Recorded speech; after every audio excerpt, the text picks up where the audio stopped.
did all of them. So he went already to the T. So they want smart objectives, outcomes, outputs, activities. To able to deliver. Okay? So this is a 2-year program for now, but it will be continuous. And the first part of this program is to train health workers, build their capacity. And so far they have trained health workers from 15 countries.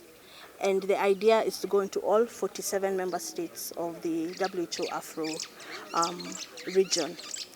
After all these trainings are completed, we will then have the 3,000 surge volunteers who will be deployable to any outbreak within the region within 24 to 48 hours.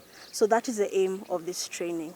We want to be self-sufficient as Africa, and we really thank our presidents for coming up with this strategy, and of course the WHO. In the world, you can see, it's quite obvious that epidemics are a real thing, and they'll continue happening. But we want to take a proactive, want to be proactive now and not reactive, okay? COVID is not the last we are going to see, and we need to be ready at any time to respond to any emergency or any outbreak that occurs. It really came from the challenges we faced in the response to COVID-19, and that is regionally, not only in Kenya.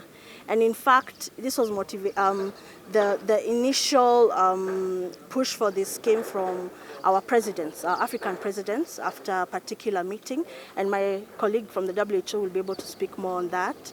And they said, you know, let's have a team of Africans who would be ready to be deployed anytime to respond to these emergencies, so that we are not caught flat-footed in many ways that we were while responding to COVID-19.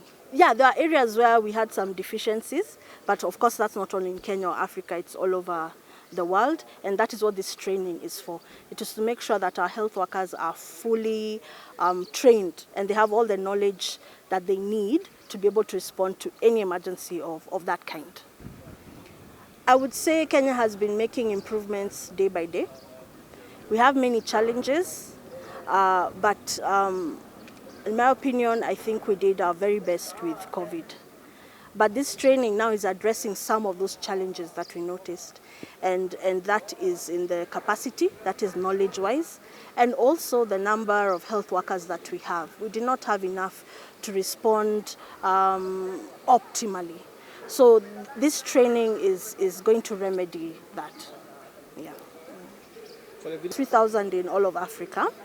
The time frame, I believe, for the program is about 2 years, but the WHO team will be able to speak more on that. Yeah. As a county, we've been working so hard to ensure that the risk of infection that we are exposed to are already taken care of, and all the cases that appear that are confirmed from other countries, they don't spread further to our country. So, for example, COVID-19, when it came, point of entry was at high risk.